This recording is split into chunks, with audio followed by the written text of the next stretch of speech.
Hi, welcome back to my channel do to nature food and more. ಇವತ್ತಿನಿಂದ ನಾನು hotel ಸ್ಟೈಲ್ನಲ್ಲಿ ರಾಗಿ ರೊಟ್ಟಿ ಹೆಂಗೆ ಮಾಡೋದು ಅಂತ ತೋರಿಸ್ತಾ ಇದ್ದೀನಿ. 2 ಕಪ್ನಷ್ಟು ರಾಗಿ ಹಿಟ್ಟು ತೊಗೊಂಡಿದ್ದೆ. ಆಮೇಲೆ 4 ಸ್ಪೂನ್ನಷ್ಟು ಚಿರೋಟಿ ರವೆ ಹಾಕಿಬಿಟ್ಟು ಅದನ್ನು ಬಿಸಿ ನೀರಿನೊಳಗೆ ಅದನ್ನು ಕಲಿಸ್ಕೋಬೇಕು. ಕಲಿಸ್ಬೇಕಾದ್ರೆ ಅದು ಕಲಿಸ್ಕೋಕ್ಕಿಂತ ಬಂದು ಅದಕ್ಕೆ ಉಪ್ಪು, ಅರಿಶಿಣ ಪುಡಿ, ಖಾರ ಪುಡಿ, ಹಸಿಮೆಣಸಿನ್ಕಾಯಿ, ಕೊತ್ತಂಬರಿ, ಕರಿಬೇವು, ಈರುಳ್ಳಿ, ಆಮೇಲೆ ಗಜ್ರಿ ಹೆರ್ದದ್ದು, ಆಮೇಲೆ ಇದು ಟೊಮ್ಯಾಟೊ, ಇಷ್ಟೆಲ್ಲ ಹಾಕಿ ಸ್ವಲ್ಪ ಈರುಳ್ಳಿ ಜಾಸ್ತಿ ಹಾಕಬೇಕು. ಹಿಂಗೆ ಕಲಿಸಿಟ್ಟಿದ್ದೆ. ಈಗ ಅದು ಬಿಸಿ ನೀರಿನಲ್ಲಿ ಸ್ವಲ್ಪ ಕಲಿಸ್ಕೊಂಡಿದ್ದೆ. ಈಗ ನೆನೆದಿದೆ. ಈಗ ನೋಡಿ, ಈಗ ಮಸಾಲೆ ರೊಟ್ಟಿ ತಟ್ಟಿದ್ದೀನಿ. ಇದನ್ನು ಏನು ಮಾಡಿದ್ದೀನಿ, ಹಾಳೆ ಮೇಲೆ ತಟ್ತಾರೆ ಎಲ್ಲರೂ. ನಾನು ನಾನ್ ಸ್ಟಿಕ್ ತವಾದ ಮೇಲೆ ತಟ್ಟಿದ್ದೀನಿ.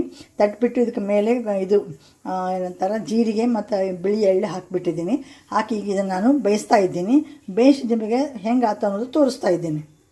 ನೋಡಿ, ಈಗ ಬೇಯ್ತಿದೆ. ಇದನ್ನೇನು ಮಾಡಬೇಕು, ಸ್ವಲ್ಪ ಇದರ ಮೇಲೆ ಮುಚ್ಚಿಡಬೇಕು. ನೋಡಿ, ನಾನು ಈಗ ಡಿಶ್ ಔಟ್ ಮಾಡಿದ್ದೀನಿ ರಾಗಿ ರೊಟ್ಟಿ. ತುಪ್ಪ ಹಾಕಿದ್ದೀನಿ ಮೇಲ್ಗಡೆ. ಬೇಕಾದ್ರೆ ನೀವು ಬೆಣ್ಣೆ ಹಾಕ್ಕೋಬೋದು. ಆಮೇಲೆ ಒಂದು ಕುಷ್ಕಾದ್ದು ಆಮಟೆಕಾಯಿದು ಉಪ್ಪಿನಕಾಯಿ, ಆಮೇಲೆ ಮಾವಿನಕಾಯಿದು ಉಪ್ಪಿನಕಾಯಿ, ಕೊಬ್ಬರಿ ಚಟ್ನಿ ಇದಕ್ಕೆ ಇಟ್ಟಿದ್ದೀನಿ. ನೀವು ಬೇಕಂದರೆ ಇದಕ್ಕೆ ತುಪ್ಪ ಬೇಡ ಅನಿಸಿದ್ರೆ ಮೊಸರು ಹಾಕ್ಕೊಂಡು ತಿನ್ಬೋದು. ಈ ರೀತಿ ನೀವು ಮಸಾಲ ರಾಗಿ ರೊಟ್ಟಿ ಹೋಟೆಲ್ ಸ್ಟೈಲ್ನಲ್ಲಿ ಮಾಡ್ಕೊಂಡು ನೋಡಿರಿ. ಚಲೋ ಅನಿಸ್ತಿ ನನಗೊಂದು ಲೈಕ್ ಮಾಡಿ, ಶೇರ್ ಮಾಡಿ, ಕಾಮೆಂಟ್ ಮಾಡಿ, ಸಬ್ಸ್ಕ್ರೈಬ್ ಆಗಿ. Thank you very much for watching my channel. Thank you once again.